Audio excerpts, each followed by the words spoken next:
The research station Numa 9 floated quietly above the planet Nilari. It was far from Earth, orbiting a calm, ocean-covered world that shimmered blue and silver under the stars. The station was a peaceful place. People came here to study strange signals from deep space, not to fight or fear. Inside, a young engineer named Rafi was checking the control systems late at night. Most of the crew was asleep.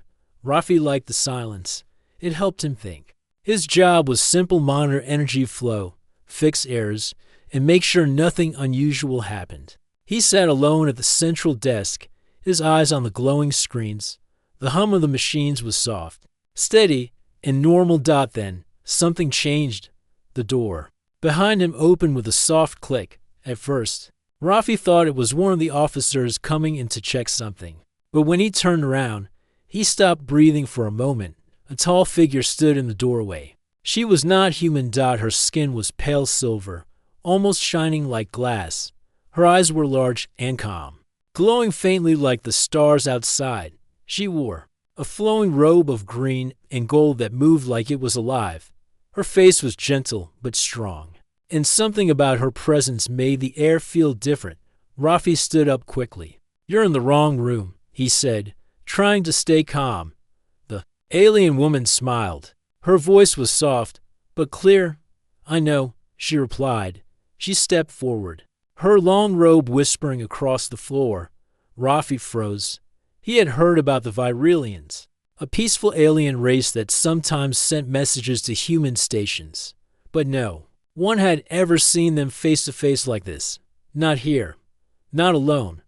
What do you want?" he asked. She didn't answer right away. Instead, she walked slowly to the main control panel. Her fingers moved over the touch screen, almost as if she already understood how it worked. The screen lit up, showing a new map, one that Rafi had never seen before. It was a scan of Earth's moon. "Why are you showing me this?" Rafi asked, confused. The alien queen looked at him. Her eyes were calm, but deep, like she had lived through many lifetimes. "There is something hidden," she said, "beneath your moon. Something old, something important. Only humans can unlock it." Rafi stared at her. "Why me?" She smiled again. "Because you listened." The room was silent for a few seconds. Rafi looked at the screen again. The area shown was the dark side of the moon, where no cities or stations existed.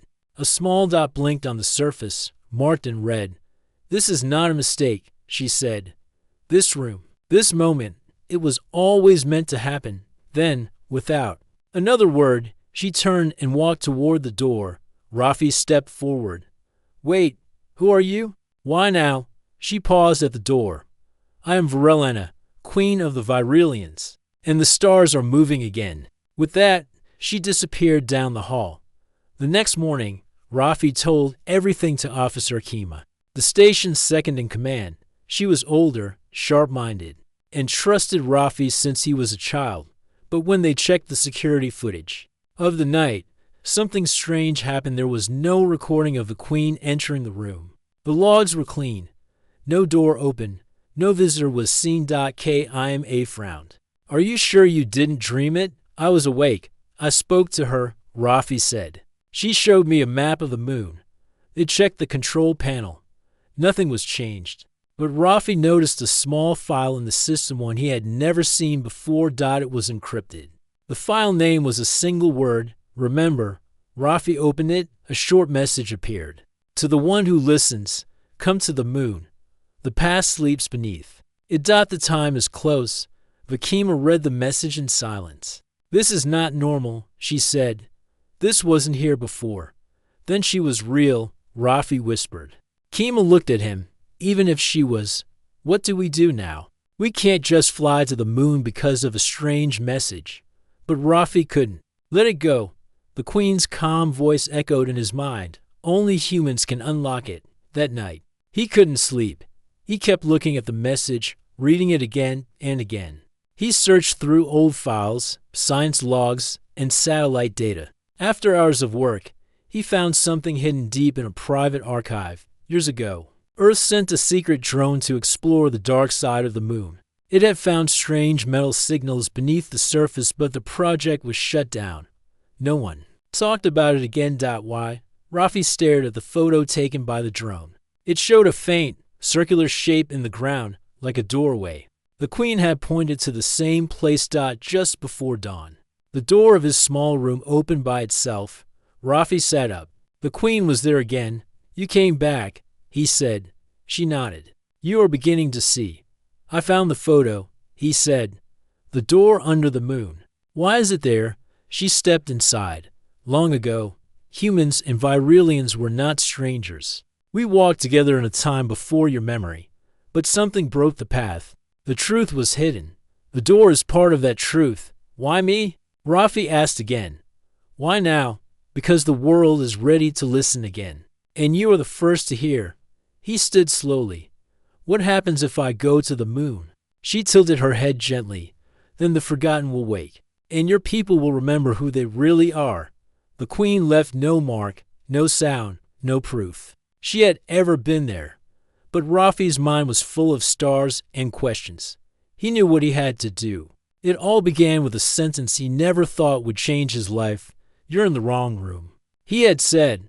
But the alien Queen had smiled and answered, I know. For the next few days, Rafi could not stop thinking about the alien Queen and the message she left behind. The word remember kept appearing in his thoughts. He tried to live normally, working on his daily tasks, fixing systems, and updating the energy cores, but inside, his mind was far away. Still standing in that quiet room where she had spoken to him, Officer Kima watched him carefully. She knew something important had happened, even though there was no proof of the Queen's visit. The strange message in the system was still there, and that was enough to make her curious. Late one evening, Kima walked into the control room where Rafi was working alone again. You're still thinking about her, aren't you? She asked. Rafi didn't look up. I can't forget. Kima sat beside him. You said she showed you something under the moon. A door. Rafi nodded. A hidden chamber. She said only humans can open it. Why us? She didn't say. Just that it's part of our forgotten past. Kima leaned back in her chair. I've served in space for 20 years.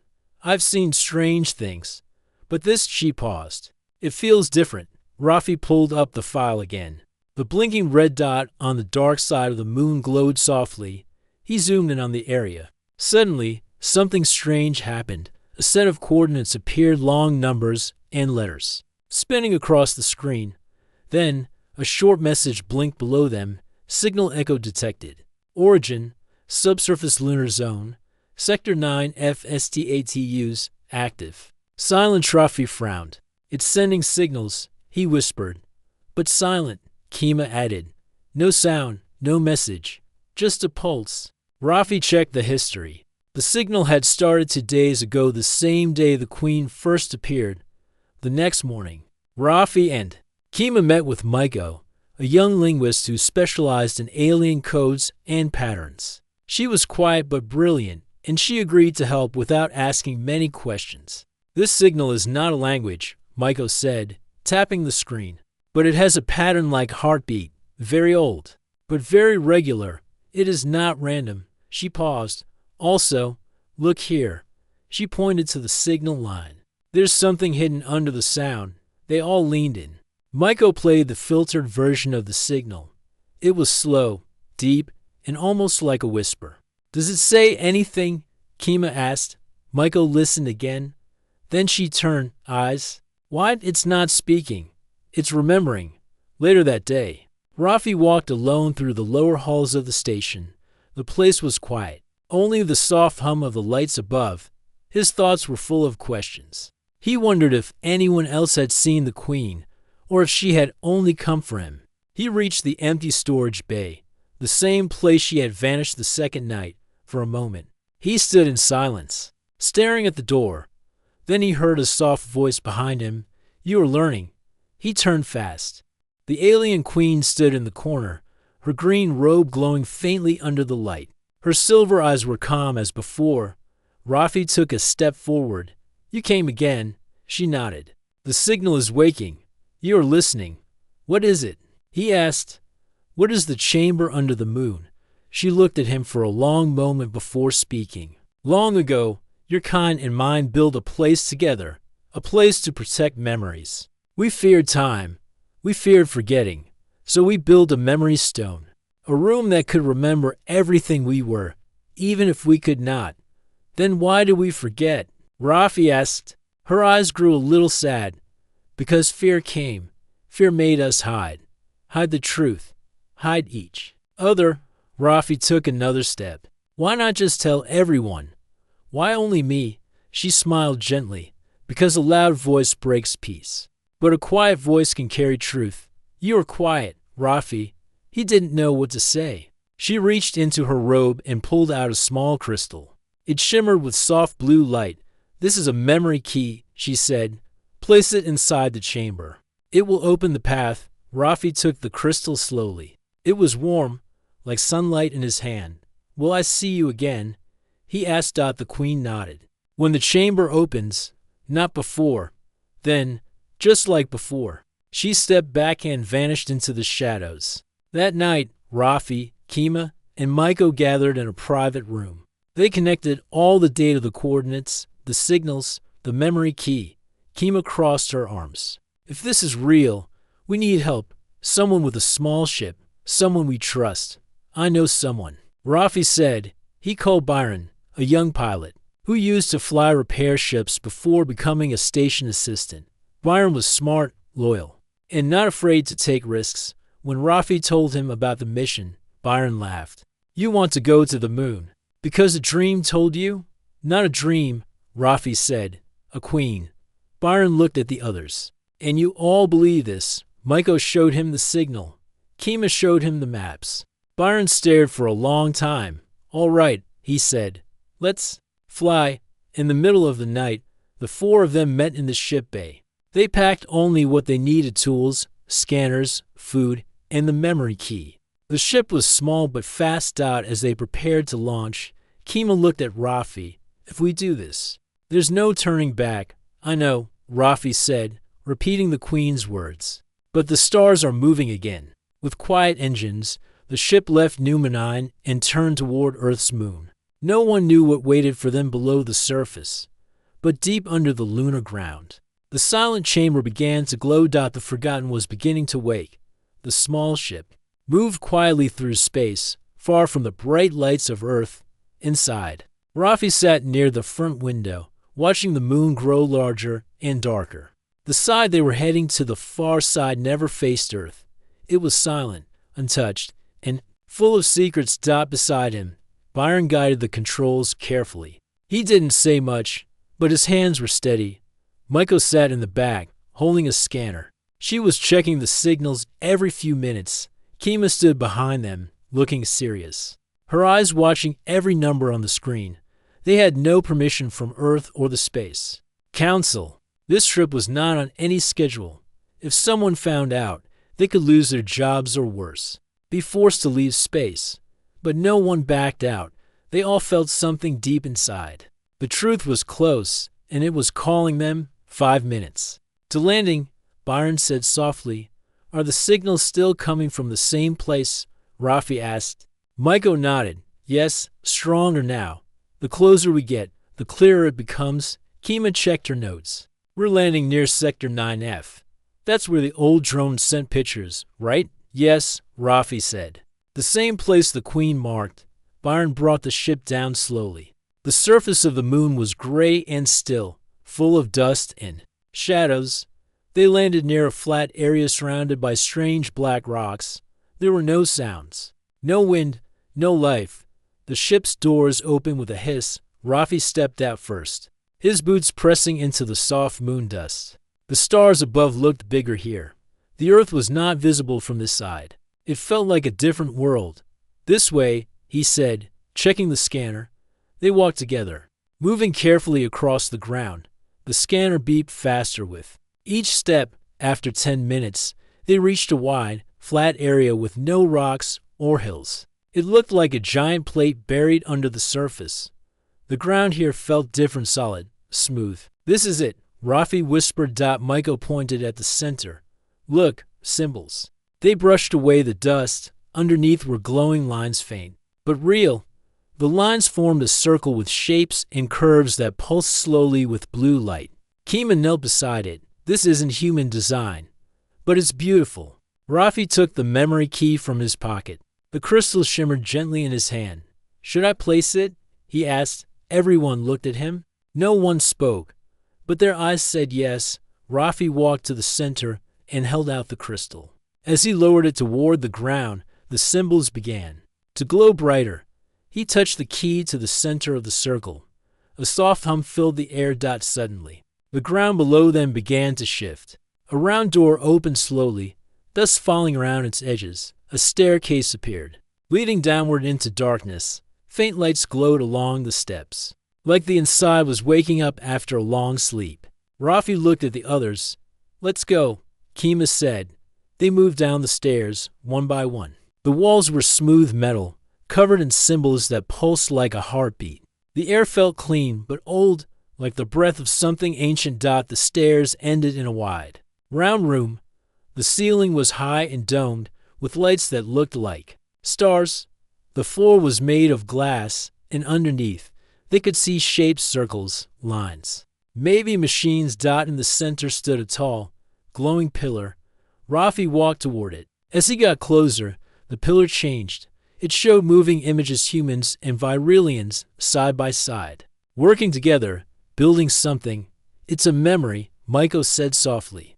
More images appeared, hands drawing symbols, ships flying through space, people placing crystals in machines. Then came a quiet voice, calm and smooth. It spoke in English, but with an accent none of them knew. Welcome, child of Earth. You have opened the memory chamber. You carry the light of those who came before. Long ago, your kind and ours shared one dream: to explore, to learn, to remember. The voice paused, but fear came. The dream was hidden. Now, you return. The time to remember has come. The images changed again. They showed the Earth long ago, green and wild. Then they showed cities, both human and Virilian, sharing knowledge, building towers that reached the stars.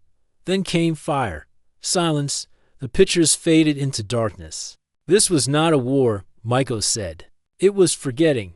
They didn't fight, Kima added. They separated, hid their past. Rafi looked around the room. And now we've found it. As they explored the chamber, more doors opened. Each room had something new: books with glowing pages, star maps, machines that floated in the air, music that played without instruments. It was not just a place to hold memory. It was a school, a library, a dream kept alive under the moon. In one room, they found a wall of names, thousands of them. Some were clearly human, others were Virilian, but all were written together.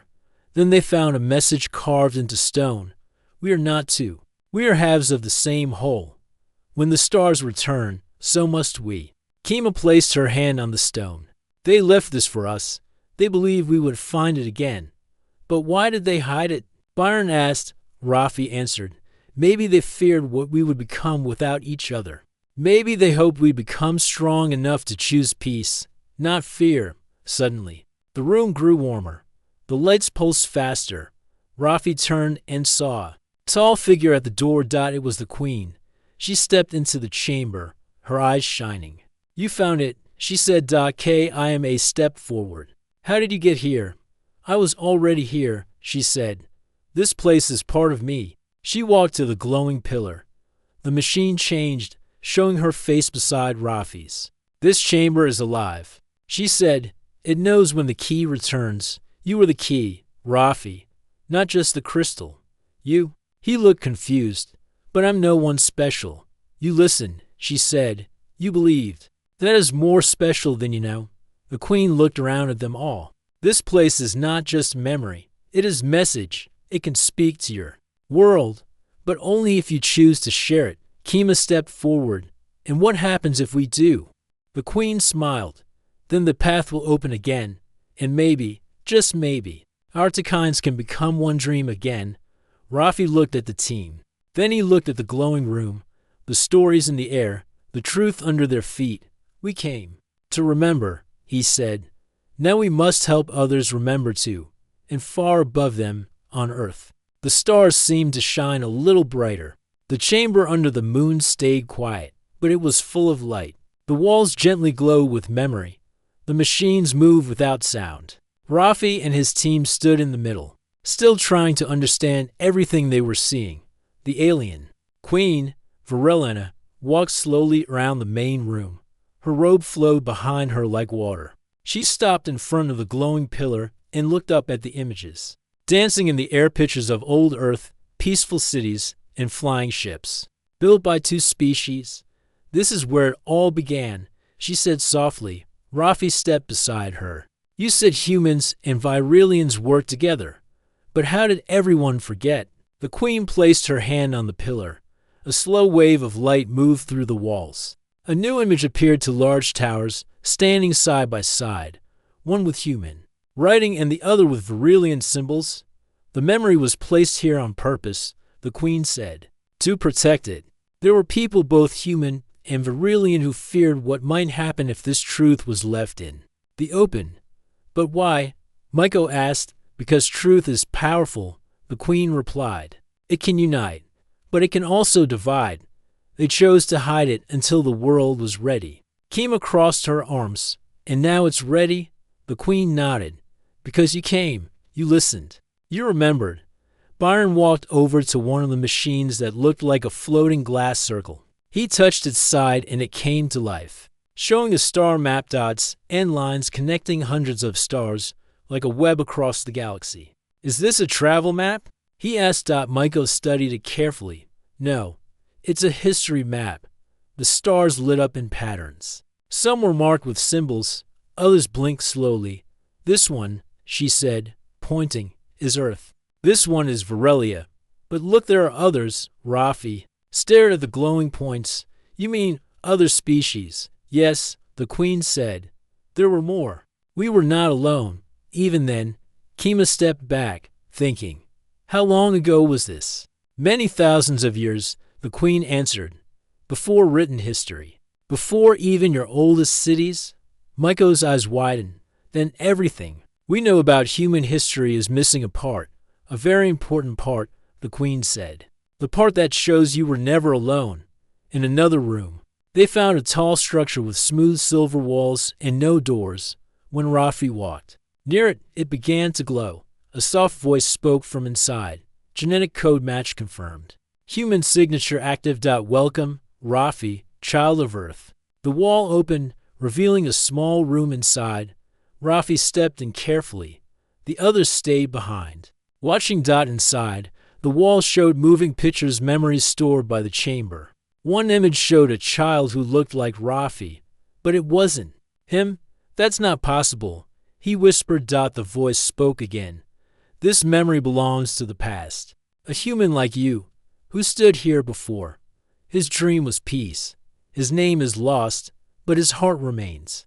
Rafi touched the wall. It showed the child growing older, working beside Virelians, designing ships, building tools. Laughing, learning. Then the images faded. He stepped out of the room, silent. What did you see? Kima asked. Rafi shook his head. Someone like me, but from long ago. He worked with the Virelians. He built this place. The queen spoke. You carry his spirit.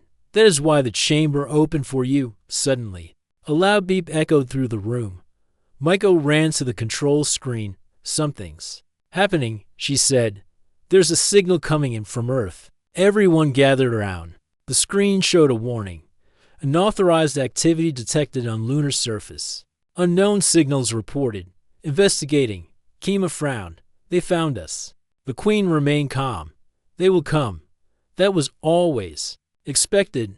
Byron looked worried. What if they shut everything down? What if they don't believe us? The queen stepped forward. Then we show them. Rafi turned to her. But how? They don't trust what they don't understand. She looked at the center pillar and tapped it gently. The machines around the chamber began to shift. Walls opened. Lights brightened. A tall device rose from the floor. It looked like a tree made of glass, with many branches glowing softly.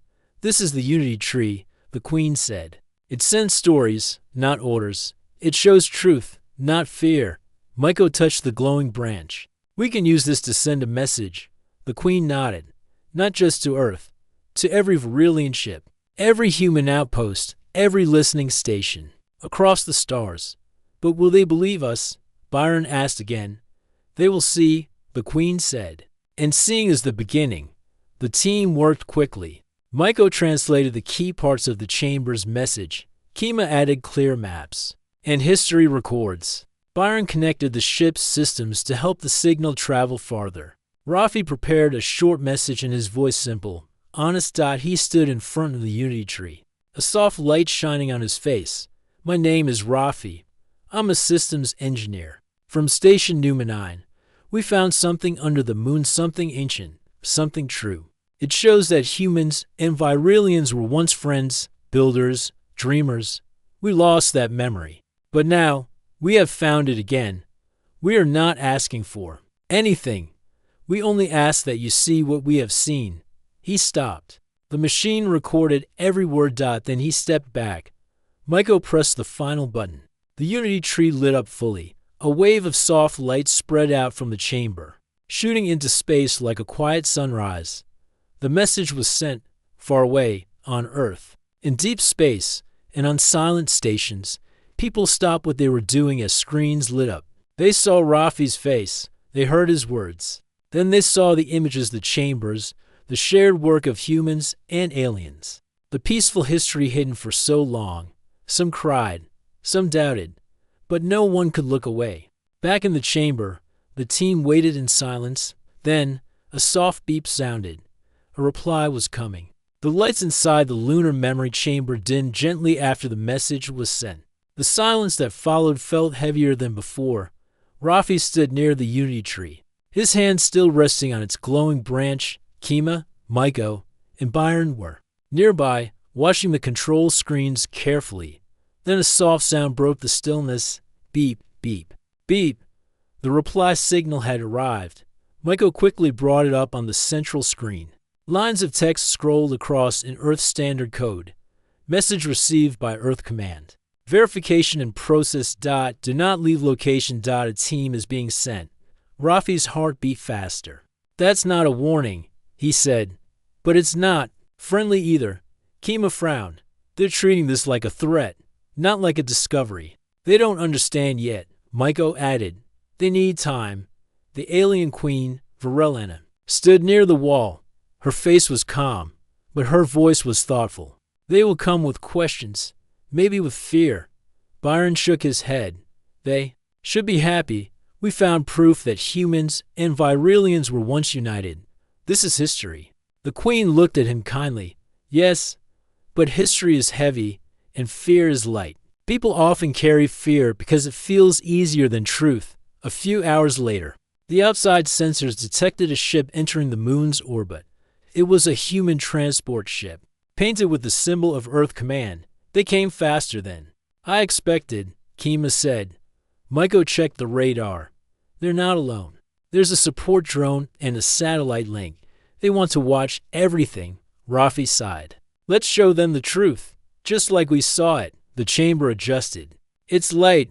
The machines ready themselves. The message would be repeated pictures, voice, history all shown again. But when the Earth Command ship landed, no one came out right away. Instead, a voice came through the comlink. This is Officer Tatum of Earth Command. Step away from the chamber. We will take control from here. Rafi looked at Kima. What do we do? The queen stepped forward. Let me speak to them. Kima nodded. Be careful. Varellana walked to the comlink terminal. Her voice was soft but clear. I am Varellana, queen of the Varillian race. This chamber was built by our ancestors and yours. We invite you to learn, not to fear. There was silence for a moment. Then a reply came. Alien contact is not authorized under Earth Code 9. Humans must not assist unknown life without council approval. Kima's face tightened. They're treating her like a danger. Rafi stepped forward and activated the screen. He spoke directly into the link. We've already seen the truth. We're not guessing. We're not dreaming. This chamber holds proof clear. Peaceful proof that humans and Virillians were once partners. Please, come see for yourself. Another Long pause. Then, finally, a door opened on the Earthship. Two officers stepped out in white suits. One of them held a scanner. The other held a communication device. They walked slowly toward the chamber. Inside the memory room, the lights glowed softly as the officers entered. Their eyes scanned every corner. When they saw the alien queen, they paused, surprised, but didn't speak. The queen nodded politely. Welcome. The officer with the scanner spoke first. We've never seen anything like this. The other officer was Officer Tatum. He looked around carefully. Where did this come from? Kima explained everything. She showed them the history map, the memory pillar, the wall of names. Maiko played parts of the recorded message. Rafi showed them the crystal key. The officers listened but said nothing. Finally, Tatum spoke. This is impressive, but without council approval, none of this can be shared. Not yet, Rafi frowned. Why not? Because if this becomes public too fast, people will panic. Questions will rise. Old rules will break. But isn't that the point? Maiko asked. To change the old thinking, Tatum looked at her. Change must come slowly, or not at all. The queen spoke then, her voice gentle but firm. If you fear truth, then truth will never come. We do not ask for power, only peace. Tatum turned to her. You're asking us to trust without control. No, she said. I ask you to remember, control was never the goal. Only understanding. Later. That day, the Earth officers returned to their ship. They said they would report and wait for orders. As the ship lifted off, the chamber grew quiet again. Rafi sat beside the unity tree, tired. What if they hide everything? He asked. They might try, Kima replied. But people have already seen the broadcast, Maiko said. Some believe. Some are asking questions. The queen nodded. The truth is no longer sleeping. Even if it is pushed away, it will return. Again and again. Byron looked thoughtful. If they block this, what happens next? The queen smiled gently. Then we wait. But we do not stop. That night, as the team rested inside the chamber, Rafi had a dream. He stood on top of the moon. Looking at Earth, the world glowed bright. Blue beneath him. Then, beside him, the queen appeared. Her voice was like music. You are the spark. Rafi, you cannot burn the world alone, but you can light the first candle. He woke up quietly and sat for a while, watching the lights of the chamber. The journey had started with a simple moment, her standing in the wrong room. But now, he saw the truth clearly. It was never the wrong room. It was the beginning. The chamber on the moon was quiet again, but it did not feel empty. The air carried a strange feeling, like something big was about to happen. Rafi, Kima, Maiko, and Byron gathered near the unity tree. The soft lights from the memory crystals were glowing brighter than before. It was as if the chamber itself knew that change was coming. Varelina, the alien queen, stood calmly near the control pillar. She looked peaceful, yet thoughtful. Kima glanced at the sky map. The Earth command ship is still in orbit. They're watching. They're waiting. For more orders, Maiko said. Or maybe, for silence. They're hoping we'll stop, Byron added. But we won't, Rafi nodded. No, we can't. The world has already seen a glimpse of truth. If we stop now, fear will win again. Varelina smiled softly. Then we share more. We speak not only to leaders, but to hearts. Later that morning, Maiko received a new message from Earth. It was a command file from Earth Council. This is a restricted discovery. Communication beyond official channels is now forbidden. Disconnect from the lunar chamber. Return immediately. Kima frowned. They're trying to bury this. They don't want the people to know the full truth. Byron said. Rafi looked at the screen. Then, slowly, he smiled. We won't break the rules, he said. We'll bend them. Kima raised an eyebrow. What do you mean? We won't send the message to Earth from here. We'll let the unity tree send it everywhere.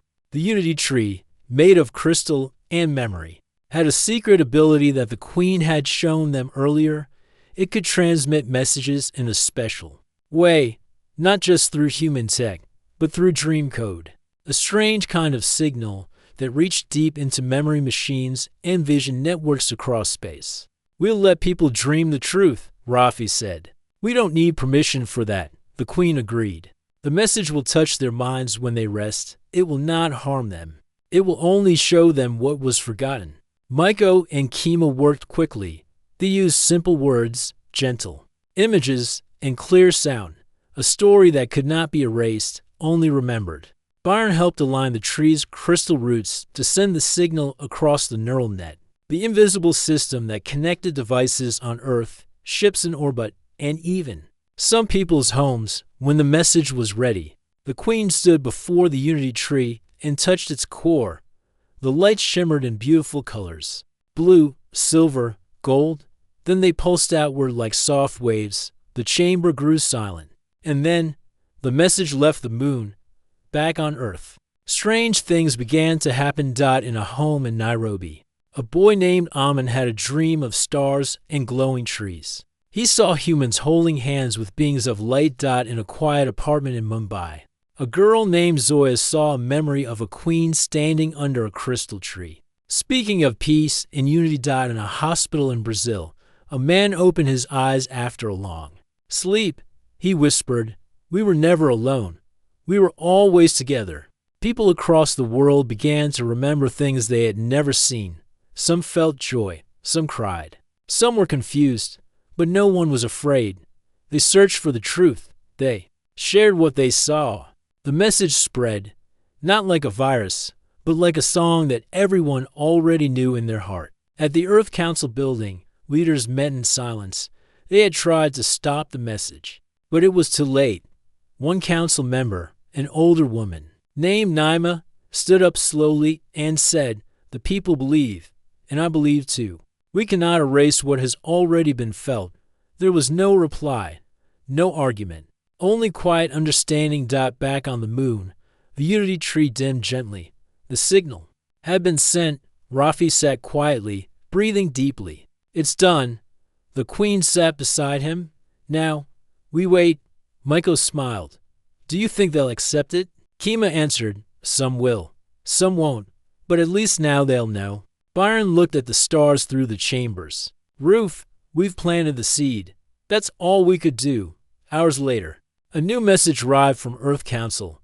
Unity message acknowledged. Earth Council invites peaceful meeting with Virilian leader. Full recording requested. Public truth. BROADCAST approved. Everyone in the chamber stared at the screen. Then Rafi broke into a wide smile. "They're listening." Kima hugged Maiko. Byron laughed out loud. Even the Queen smiled, her eyes soft with emotion. The silence was finally broken. In the days that followed, more Earth ships came, not with weapons, but with tools. Historians, scientists, artists, and peace workers joined the chamber. They spoke with the Queen. They studied the Unity Tree. They asked questions with open hearts. The alien Queen never asked for power, territory, or treasure. She only asked for one thing: remember who you are. Remember who we were. And the humans listened. In one final broadcast, Rafi stood before the Unity Tree and shared the story with all of Earth. He didn't wear a special suit. He didn't speak with fancy words. He just said, "A long time ago, we were not just humans alone. We were part of something greater. Today, we began again, not in fear, but in hope." And beside him stood Virelena, the Queen from the stars, smiling softly. The Earth and Moon were now connected in a new way, not by distance, but by understanding. Virelena, the alien Queen, stood under the Unity Tree, watching a group of human children sketching symbols in the glowing sand near the roots. She smiled gently. Her dream had reached the hearts it was meant to reach. Nearby, Rafi spoke into a small recording device. "This is the final entry for the Unity archive. Today marks 3 months since the Unity message was sent. Earth governments have agreed to form the first peace circle. We now work together. No more secrets." He looked up at the crystal roof of the chamber. And it all started with one smile.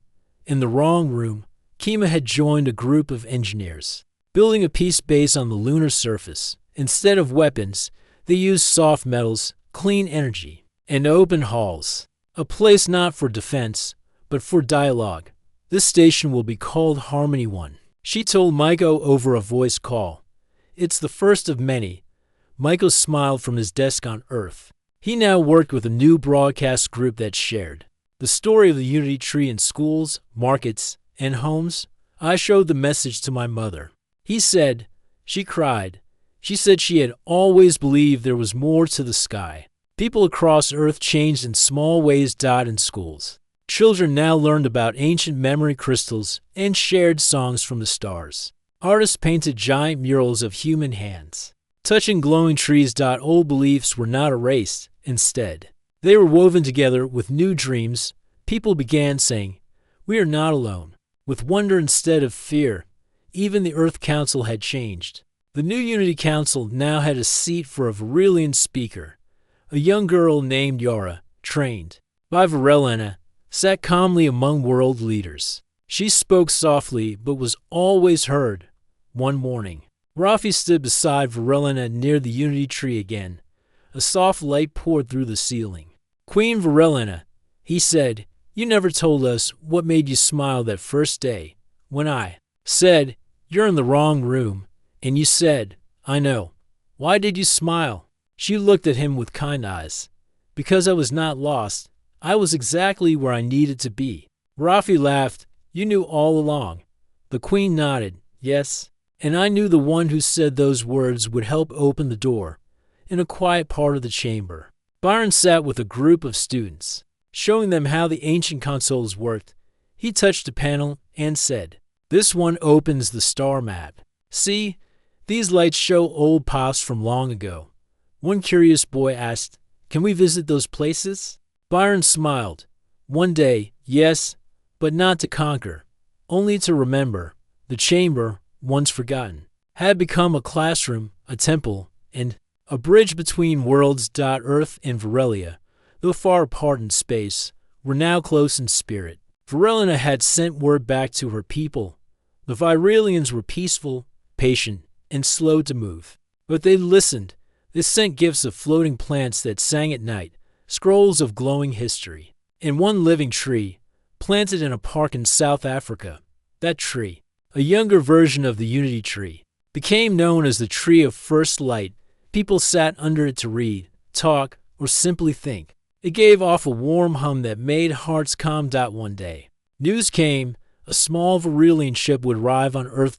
Not to land with power, but to greet, learn, and share. The day of its landing was declared Unity Day, a new global holiday, not based on war or struggle, but on peace and discovery.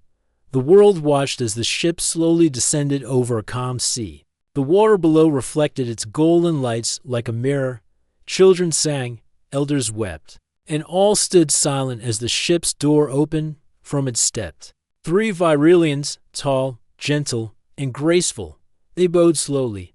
The world bowed back. Rafi and Varelena stood watching from a screen on the moon. "They will be safe," he said. The queen smiled. "The hearts of Earth are strong now." Kima called from Harmony 1 station. "Next step, shared learning missions. We'll send students to the Varillian schools. They'll send theirs here." Maiko added from Earth. "I just got a letter from a village school in Bangladesh. They made a model of the Unity Tree out of clay. It lights up when they sing." Byron joined in, and guess what?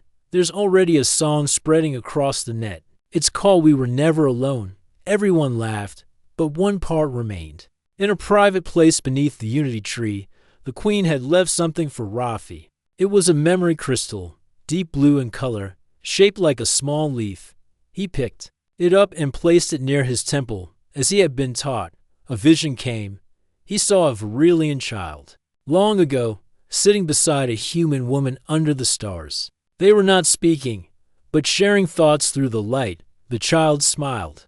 The woman placed her hand on the child's heart. Then the child whispered, "We are family." The vision faded. Rafi opened his eyes. "I understand now," he whispered.